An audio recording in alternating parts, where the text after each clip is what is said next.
a meditar algo en las Escrituras hoy. Vamos a ver algo que el Señor le habló a sus discípulos. Le habló a los discípulos a manera de una advertencia, pero también es una advertencia para nosotros, porque si fue importante para ellos, lo es para nosotros también. Y vemos que el corazón de Dios no cambia. El corazón de Dios sigue siendo el mismo desde el principio. El Dios de que creó todo en Génesis es el mismo Dios que sigue hasta el día de hoy, amándonos y llamándonos a volvernos a Él. Y quiero que me acompañen al libro de Habacuc. Es uno de los últimos libros del Antiguo Testamento. El profeta Habacuc tiene un mensaje para nosotros. Aún antes de Zacarías están Sofonías, Ageo, Zacarías, Malaquías y termina el Antiguo Testamento.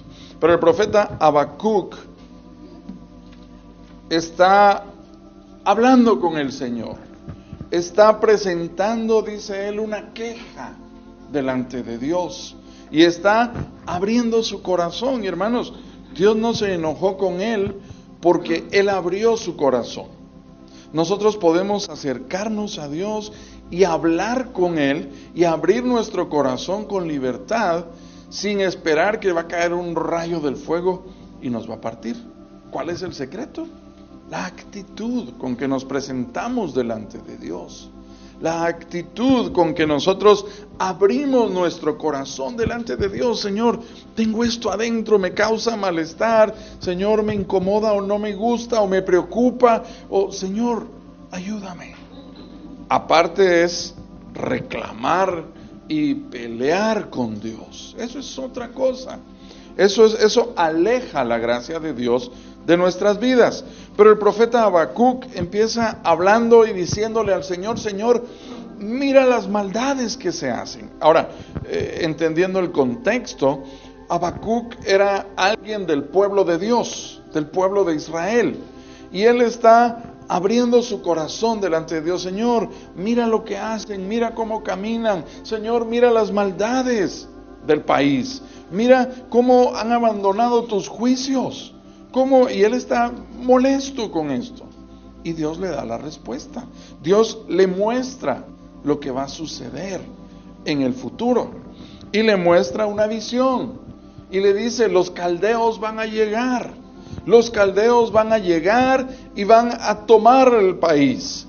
Y van a destruir. Y le da, dice el verso 6, porque aquí yo levanto a los caldeos. Miren la característica, la descripción que Dios le da a Habacuc de cuál va a ser el juicio que Dios va a usar para tratar la maldad del pueblo. Dice: nación cruel y presurosa, que camina por la anchura de la tierra para poseer las moradas ajenas. Formidable es y terrible. Imagínense, ese era el vaso que Dios iba a usar para tratar las maldades y las faltas de su pueblo. Y entonces Habacuc después empieza: Señor, en el verso 12 en adelante, pero Señor, tú eres limpio para ver la maldad. O sea, él mismo está sorprendido. ¿Tan malo, Señor? ¿A tanto? Y Dios le responde algo, y esa respuesta de Dios a la protesta, no sé si sus Biblias tienen títulos ahí, la mía dice protesta de Habacuc. Dios le da una respuesta. Dios le da una respuesta a Habacuc. Pero esa respuesta Jesús la usó también, y lo vamos a ver, hablándole a sus discípulos. Esa respuesta es para nosotros también, porque nosotros somos el pueblo espiritual de Dios. Entonces dice el verso 2 en adelante del capítulo 2 en Habacuc, dice: y Jehová me respondió y dijo: escribe la visión y declárala en tablas, para que corra el que leyere en ella. Aunque la visión tardará aún por un tiempo, mas se apresura hacia el fin, y no mentirá. Aunque tardare, espéralo, porque sin duda vendrá, no tardará. Verso 4, he aquí que aquel cuya alma no es recta se enorgullece, mas el justo por su fe vivirá. Y también el que es dado al vino es traicionero, hombre soberbio que no permanecerá. Ensanchó como el Seol su alma, y es como la muerte que no se saciará. Antes reunió para sí a todas las gentes, y juntó para sí a todos los pueblos. Miren, Dios le dice, mira a Habacuc, viene un juicio, viene un trato para el pueblo de Israel. Pero en medio de ese trato habrá grupos de personas. Habrá grupos de personas que se van a manifestar, porque así es. Las situaciones difíciles exponen lo que hay en el corazón. Cuando nosotros pasamos por situaciones difíciles, salen cosas que hay adentro. Cosas buenas o cosas malas. Y a veces démosle gracias cuando a veces sale algo de nosotros, una mala actitud, una mala respuesta. Señor, gracias porque yo puedo ver que tengo esto. Porque a veces nosotros podemos creernos los mejores. Y Dios dice, mira, ¿quieres ver un poquito? Y permite que la hoja de higuera que cubre nuestras fallas, nuestra desnudez, se levante y vemos nuestras faltas y decimos, Señor, cámbiame, cámbiame. Esa debe ser nuestra oración. Señor, cámbiame.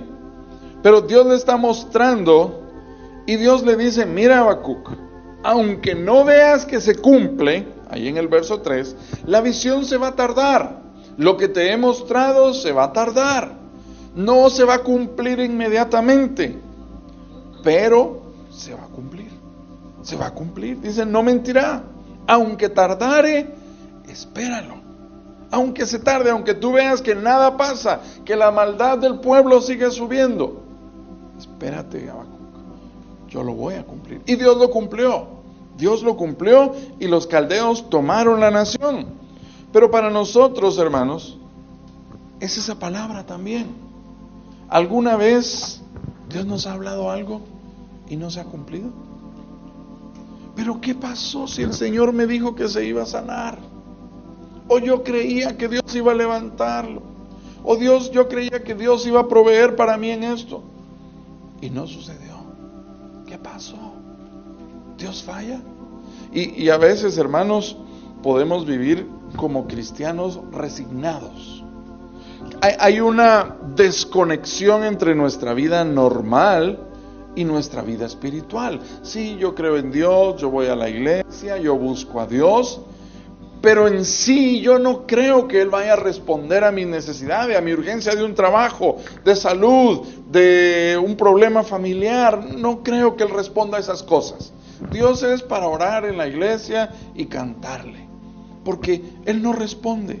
A veces nos desanimamos porque vemos que Dios no responde y Dios le está diciendo a Habacuc, no te desanimes, va a llegar. Y aunque sea desagradable, porque no era nada bueno, y no fue nada bueno cuando se cumplió y los caldeos llevaron cautivos a muchos del pueblo, no fue nada bueno porque muchos murieron también. Y hubo destrucción, hubo muerte, pero era la manera en que Dios quería tratar con su pueblo. Era la manera en que Dios quería libertarlos. ¿Y saben de qué los libertó Dios? No, para nosotros a veces las situaciones difíciles, hermanos, por nuestra condición humana, lo difícil, las enfermedades o los problemas son juicios. Pero para Dios no. Para Dios muchas veces son los métodos que Él usa para cambiarnos, para ablandar nuestro corazón, para volvernos a su camino.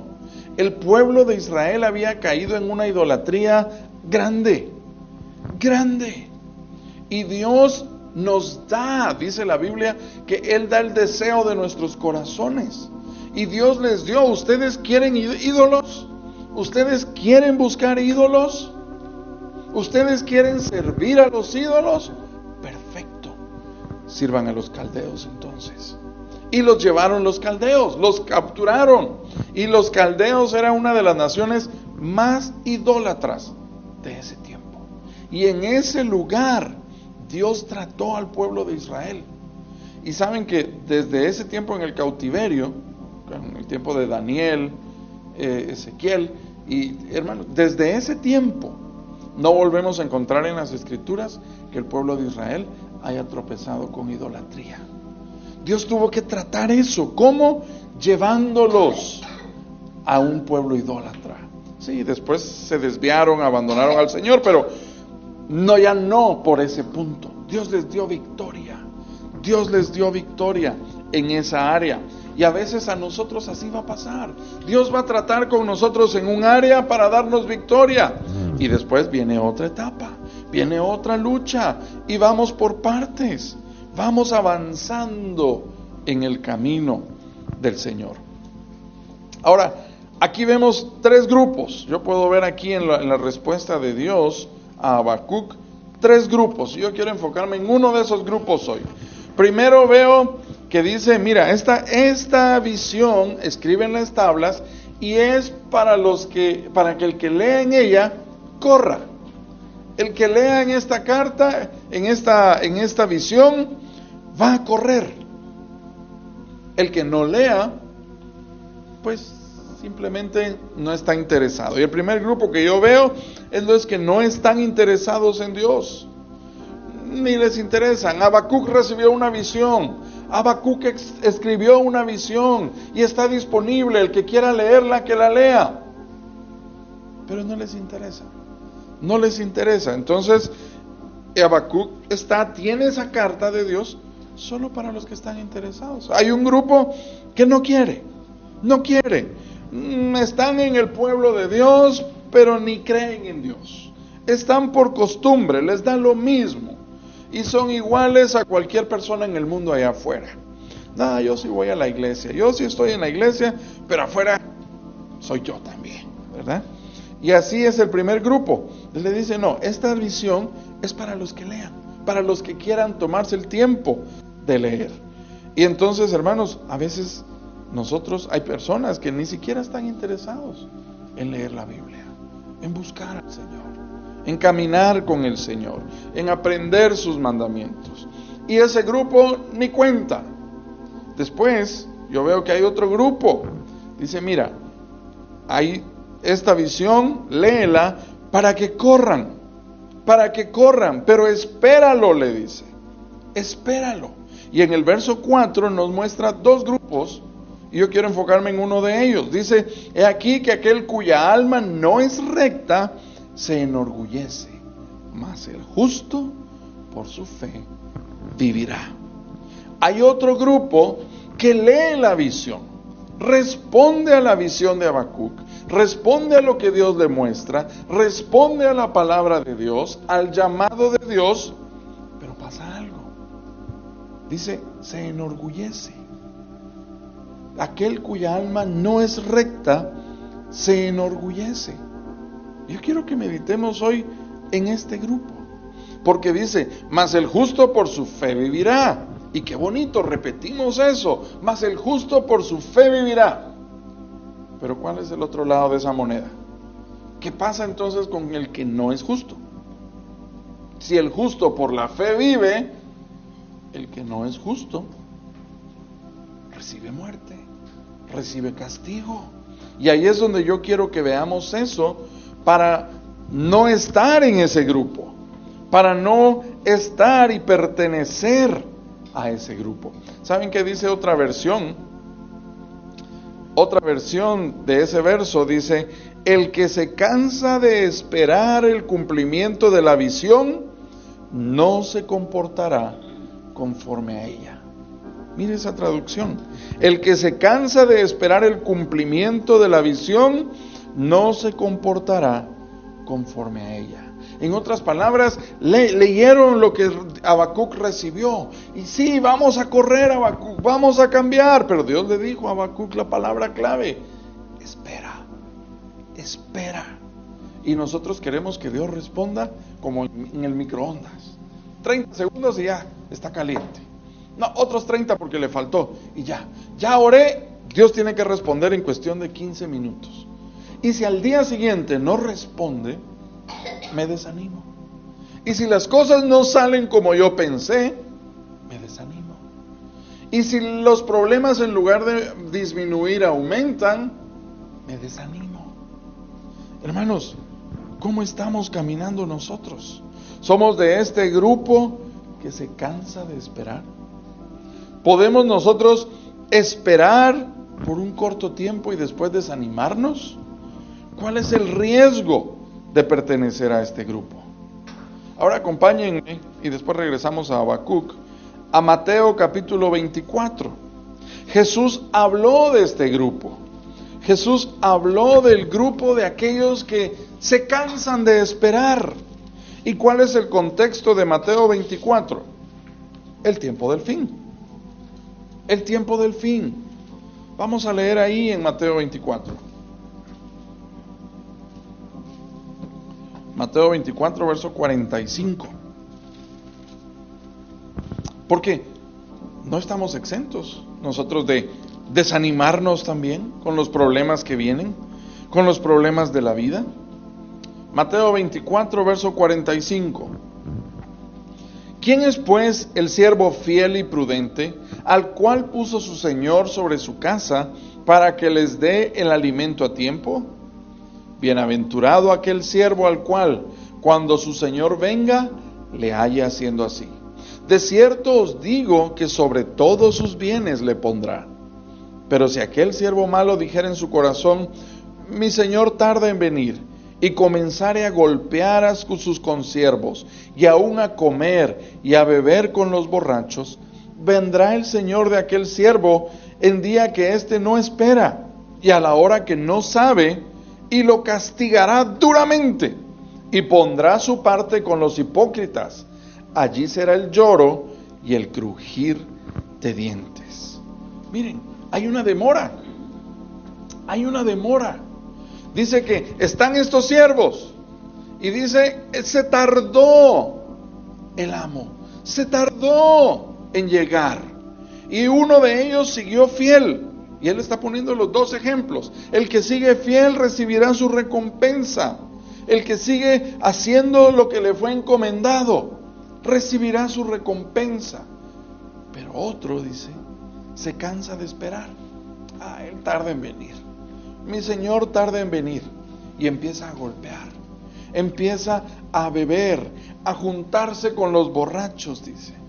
Él también recibirá su recompensa. El bueno y el malo. El bueno y el malo. Y yo quiero que veamos en el contexto de Dios. Ese malo no es el mismo contexto que nosotros, porque de la misma definición. Para nosotros el malo está en la cárcel, o debe ir a la cárcel. Para Dios no, para Dios el malo es el que no hace su voluntad, el que no hace lo que se le encomendó. Es un concepto diferente.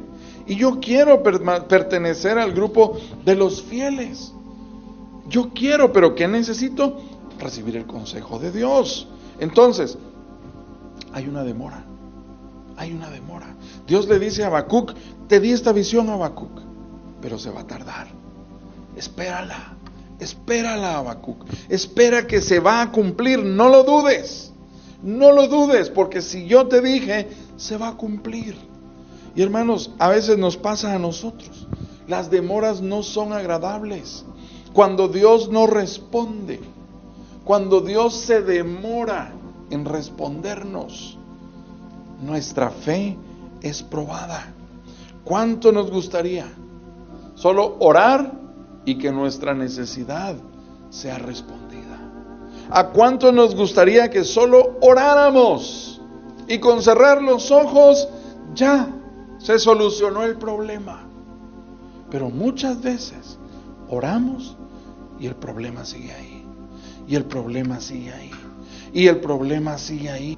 Señor, ¿pero qué pasa? Dios no responde. Hermanos, la demora hace algo en nuestro corazón. Prueba nuestro corazón. Hace bueno, el año pasado que estábamos estudiando el calendario de los tiempos del fin, yo estaba meditando algo en la vida de Moisés, porque encontramos que hubo una demora. Dios le dijo a Abraham, habrán 400 años de cautiverio, de esclavitud para tus descendientes en Egipto. Dios le dijo dónde. Y el tiempo se cumplió, se cumplieron los 400 años y ahí estaba el pueblo esperando ser liberados, ser rescatados de la esclavitud. ¿Y qué pasó? Moisés, el libertador, tuvo que salir al exilio porque Faraón lo quería matar. Faraón lo quería matar y él tuvo que ir 40 años al desierto, allá, abandonado, perdido, echado a perder. Ya salió de 40 y ahora ya tengo 80, ya no sirvo yo para nada. Dios tenía un plan para mi vida y lo perdí. A veces nosotros nos podemos sentir así. Señor, ya mi vida no vale. Y Dios le dijo a Moisés, ahora empiezo yo, Moisés. Ahora que tú llegas a esa conclusión, ahora podemos hablar porque no me vas a estorbar. No me vas a estorbar.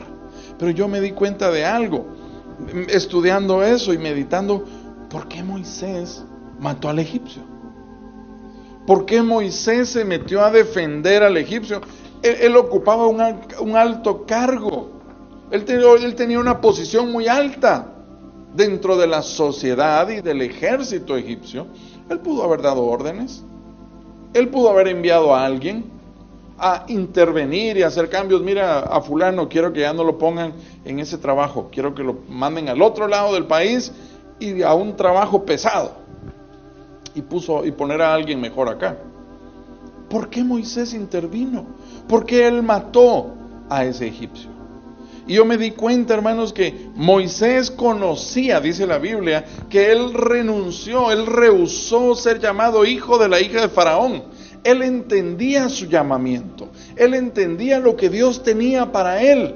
Pero hubo algo que Moisés no entendió, y era el tiempo de Dios, por las demoras. Él sabía, se están cumpliendo los 400 años. Yo sé que Dios me ha escogido a mí para ser el libertador del pueblo. Es mi llamamiento, es mi trabajo, es mi obligación hacerlo. Y por eso él se metió a defenderlo. Él no iba buscando, aquí llegué yo y yo les voy a demostrar quién los va a sacar. Él decía, yo sé que es mi responsabilidad rescatarlos. Pero hay un problema, la demora de Dios. Le faltó a Moisés, Señor, ¿es el tiempo? No, Moisés, espérate un poquito más. Espérate, Moisés. Y Moisés va y mete su mano. Y Moisés sale. Moisés sale. Y la demora fue, para el pueblo de Israel, fue de 30 años. Fue de 30 años. En el año 430, ellos salieron. Pero si el Señor dijo 400, hubo una demora. Porque esa demora prueba nuestro corazón. ¿Y saben qué me di cuenta yo? Lo del egipcio fueron 10 años antes de que se cumplieran los 400 años, en el año 350. ¿Cómo lo sabemos? Moisés a los 80 años regresó. A los 80 años. Falta un poquito, Moisés. Falta un poquito. Pero Dios necesitaba ese tiempo para formar el carácter de Moisés. Para formar el carácter. Ese hombre valiente. Y según los historiadores, según lo que se conoce de Moisés, no era cualquier hijo rico consentido de Faraón. Era uno de los más grandes militares de la nación de Egipto. Él había conquistado muchos lugares. Él había guiado al ejército en muchas batallas y regresado victorioso. O sea, no era cualquiera Moisés. Él era respetado y él conocía, sabía cómo pelear. Era valiente. Pero Dios tuvo que llevarlo al desierto para reducirlo y que él mismo dijera, Señor, yo no puedo hablar. Yo no puedo hablar. Moisés, ahora yo te puedo usar. A veces, hermanos, Dios trata con nosotros, pero no para hacernos daño, para mostrar su amor,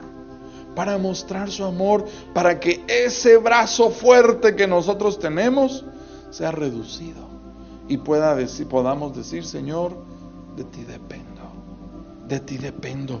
Moisés fue cambiado en esa espera, y Dios pudo usarlo después. Pero, ¿alguna vez nos hemos sentido solos o abandonados por Dios? Su presencia no está.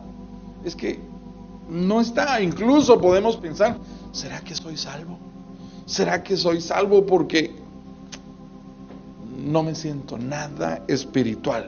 Lo único que yo veo es oscuridad, dudas, tinieblas, neblina. No veo nada al frente. Voy en el camino y solo veo neblina. No veo nada. A mí me gusta acá en España, porque no sé si todos, me imagino que todos los coches, pero tienen neblineras. Tienen esas luces adelante y atrás. Y la neblina, y nos ha tocado conducir en neblina espesa, y a mí me gusta. Yo digo: wow, qué bonito, ahí va un coche. Pero cuando no hay eso, hermanos, qué nervios, porque a veces no se puede ver adelante. Pero qué bonito cuando ahí al medio de todo se ve una lucecita roja, o se ven las dos lucecitas blancas que vienen para acá. Avisa, nos protegen. A veces nosotros vamos a sentir neblina, hermanos, pero no es tiempo de detenernos, es tiempo de seguir caminando. Señor, no veo, no entiendo, voy con las neblineras encendidas, voy despacio, pero sigo caminando, aunque no entienda, Señor, aunque no me guste este camino, pero tú todo lo haces perfecto y yo confío en ti. A veces, hermanos, ya no hay ni esperanza. ¿Para qué buscarlo? ¿Para qué pedirle? Esperemos. No nos rindamos. Sigamos al Señor con respuestas o sin respuestas, entendiendo o sin entender. Señor, yo solo confío en ti. ¿Qué más nos queda? Alguien dijo una vez: yo me voy de la iglesia porque me ofendieron. Yo abandono al Señor porque no me respondió en mi problema. Dice: sí, pero te vas al mundo donde te ofenden, donde te lastiman, donde nadie te responde, y a ese no lo dejas. Al Señor sí. En lugar de decir: me voy del mundo porque aquí me tratan mal, me voy con el Señor. No, me voy del Señor. Hermanos, caminemos aunque no miremos. Y el mejor ejemplo lo tenemos, a mí me gusta mucho esto, en los amigos de Daniel. Pongámonos en el lugar de ellos. Hay un horno hirviendo enfrente y nos van a tirar ahí vivos. ¿Cuántos estaríamos contentos? ¿Cuántos estaríamos: ay, qué rico, porque mucho frío, lo que me gusta el calor? No, hermanos, no. O sea, pongámonos en el lugar de estos hombres, y todo lo que tenían que hacer era adorar. El rey quería su adoración. Adórenme. Estos muchachos estaban cautivos por los caldeos, que eran los babilonios. Ahí estaban. Ellos eran el cumplimiento de la profecía de Habacuc. Ellos estaban ahí, cautivos por la profecía de Habacuc. Y ahora ahí ellos están siendo probados. Y en lugar de ir en victoria, Señor, porque aquí estamos dando testimonio de ti, aquí estamos hablando de ti, Señor, y hemos orado, hemos intercedido, y tú has respondido, somos tus siervos. Ahora están a punto de ser tirados al fuego. ¿Qué haríamos nosotros? Y así me pagas, Señor.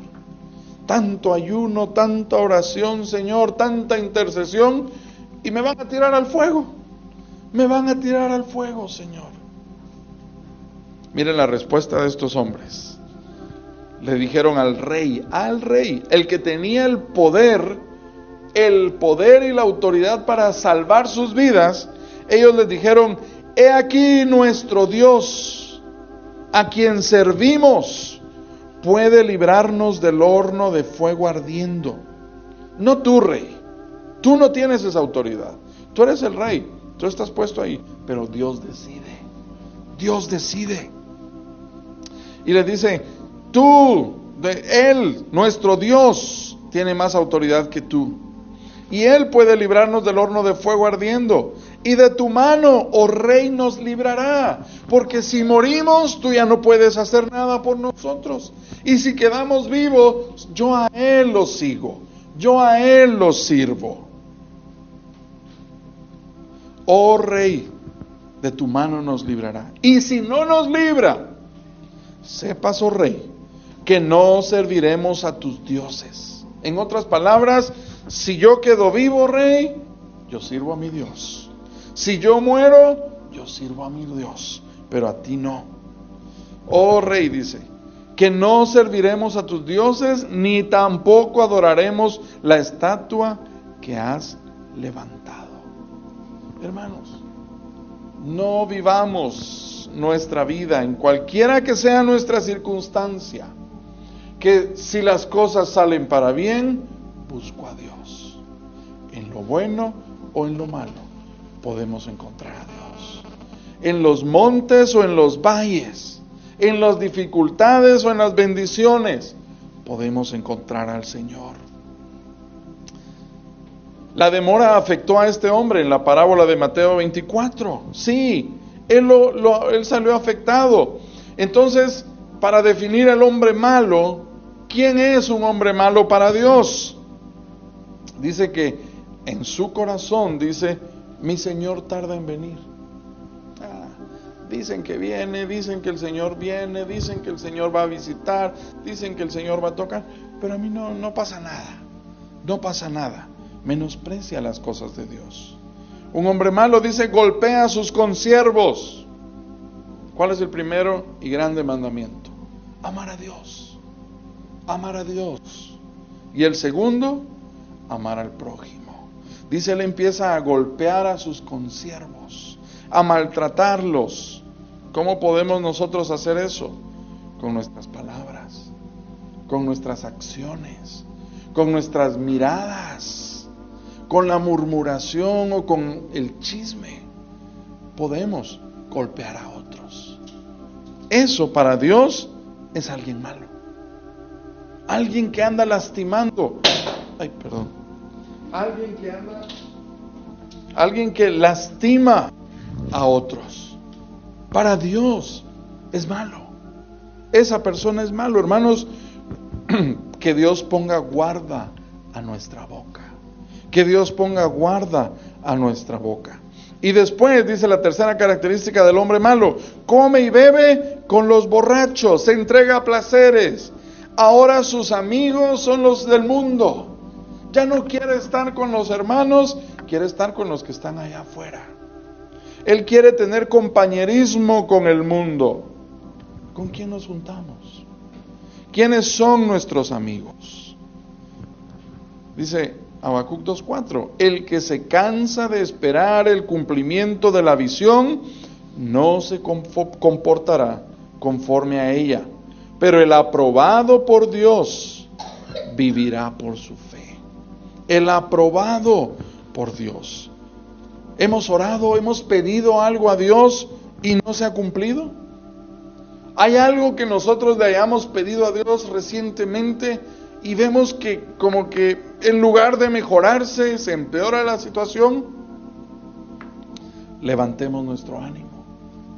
Levantemos nuestro ánimo. Tal vez Dios está permitiendo ese camino porque Él quiere usarme en algo, en dar una palabra a alguien, en conocerlo más. No para destruirnos, no para hacernos daño. Hermanos, si Dios quisiera destruirnos, si Dios quisiera hacernos daño, si Él fuera un Dios malo, pues nos morimos y ya. Pero no, Él nos tiene a cada uno de nosotros en un camino diferente, pasando situaciones diferentes, porque Él quiere usarnos, Él quiere que lo conozcamos, su corazón de amor y de misericordia. Y es la importancia de tener una familia en la fe, donde nos apoyamos, donde nos animamos unos a otros. Por eso en la iglesia no tenemos que venir con un ojo crítico a juzgarnos unos a otros. Pablo trató eso con la iglesia de Corinto. Hermanos, no tenemos que estar nosotros juzgándonos. Tenemos que estar orando el uno por el otro, estar intercediendo unos por otros. En 1 Corintios 11:19, yo se los leo, Pablo dijo: es preciso que entre vosotros haya disensiones, para que se hagan manifiestos entre vosotros los que son aprobados. ¿Por qué? Porque cuando hay roces, cuando hay situaciones que yo no entiendo, cuando hay cosas que me desaniman, lo más fácil es abandonar, no solo la iglesia, al Señor. Y no, es tiempo de pegarnos. Ahora, el malo tiene una recompensa también. El malo recibe una recompensa. Y la recompensa del malo la dice Jesús en Mateo 24:51. Dice, y lo castigará duramente. ¿Por qué? Porque conoció el camino y no siguió. Lo castigará duramente y pondrá su parte con los hipócritas. Allí será el lloro y el crujir de dientes. ¿Por qué con los hipócritas? ¿Quiénes son los hipócritas? Los que viven de apariencias, los que aparentan que todo es bonito, que todo es lindo, que todo es agradable, pero por dentro quieren comer a esa persona. ¿Alguna vez ha conocido usted a alguien así? Que sonríe y ¿cómo está? Me alegro de verlo, qué bueno. Pero cuando se da la vuelta, habla de la persona que saludó. Hermanos, Dios dice, con ellos será su parte, con los hipócritas. ¿Y qué les espera?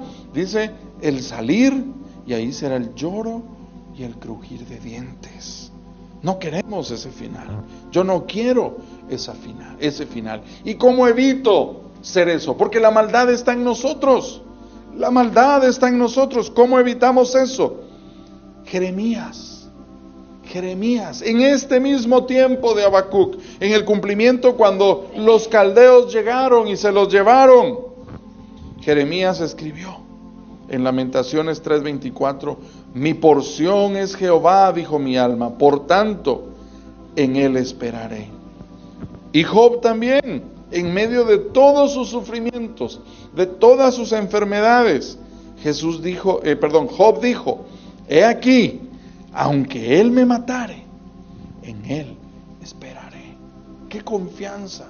Señor, mi confianza en ti, mi caminar contigo, no depende de las cosas buenas o de las cosas malas. Y brevemente, el último grupo, los que permanecen. El justo vivirá por su fe.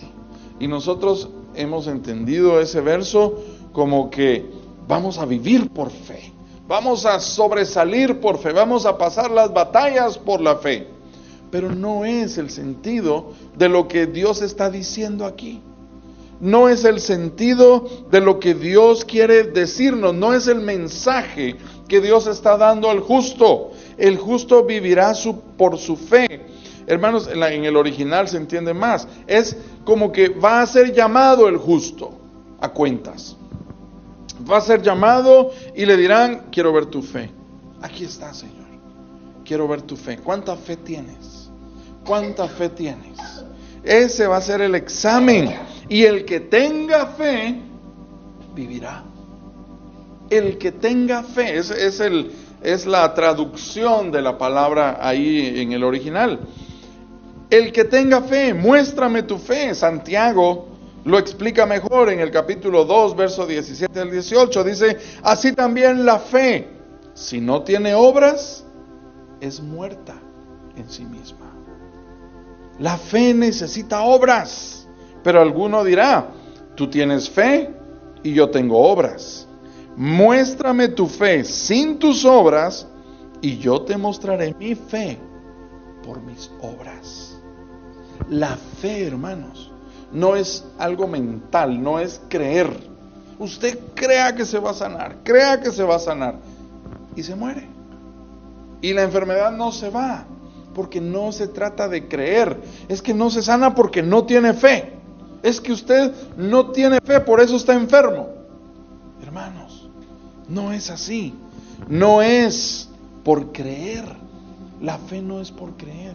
La fe viene por oír una voz de Dios, una palabra de Dios. Si Dios dijo, Él se sana, Él se sana.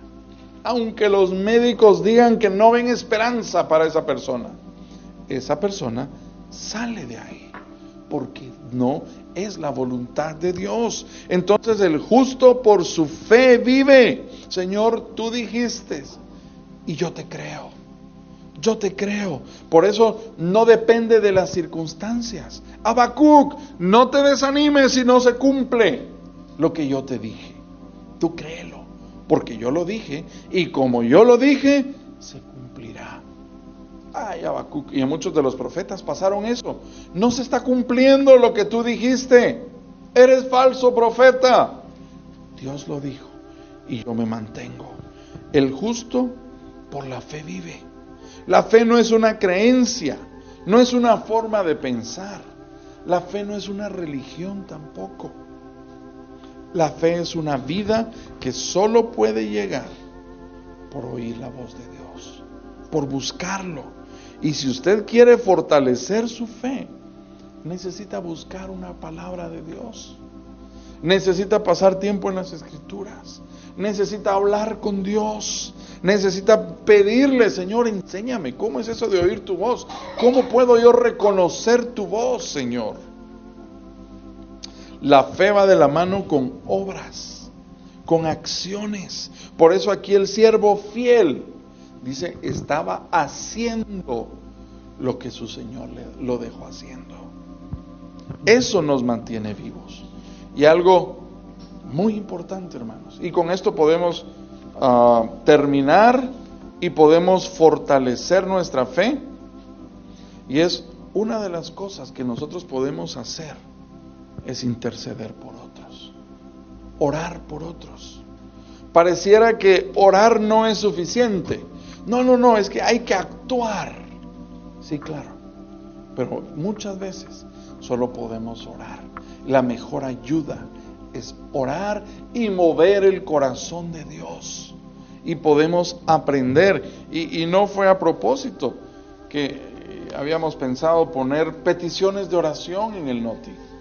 Hermanos, aquí hay un grupo. ¿Usted puede agregar más? Agregue.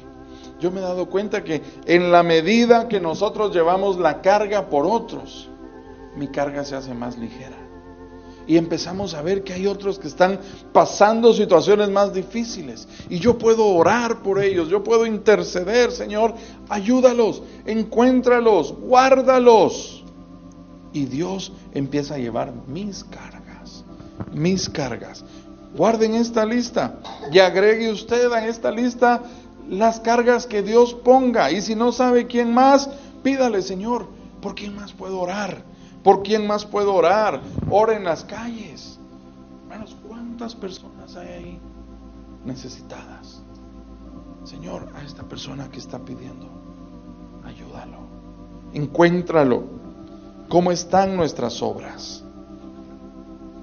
El malo hace obras malas en su trato con otros. El justo, por la fe que tiene, busca el bien de otros. Pónganse de pie, por favor.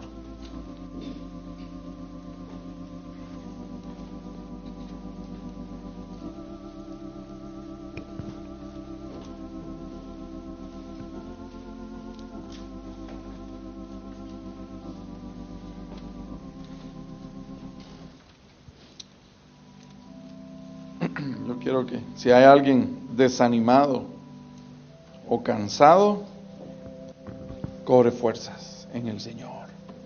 Señor, yo sigo para adelante. Como dicen, para atrás ni para coger impulso. Pero es cierto, a veces nos cansamos. La caminata es cansada. Nos desanimamos. Creemos que ya no podemos. Tenemos que buscar al Señor. Renueva mis fuerzas, Señor. Y Él es fiel. Él es fiel y Él nos levanta. Así que cantemos al Señor y digámosle: reina sobre mí, Señor. Reina en mi corazón. Cristo, te coronamos, te proclamamos nuestro Rey, orando en nuestra alabanza, te exaltamos, Señor, al adorarte, reina en mí, al adorarte, reina en mí, al adorarte, reina en mí. Ven, Señor, a ocupar tu lugar, al adorarte, reina en mí, al adorarte, reina en mí, al adorarte, reina en mí. Ven, Señor, a ocupar tu lugar. Señor, aumenta nuestra fe, Señor, que podamos caminar contigo y seguirte, Señor, recibiendo algo de los cielos, algo de tu presencia, Señor. Oh, por favor, quita de nosotros el desánimo, la duda, el cansancio, Señor. Oh, y que podamos levantar nuestros ojos siempre hasta el final, hasta la meta, y ponerlos en ti, Señor. Oh, Dios, gracias, gracias, Señor, porque tú eres la fuente de vida, la fuente de esperanza, Señor.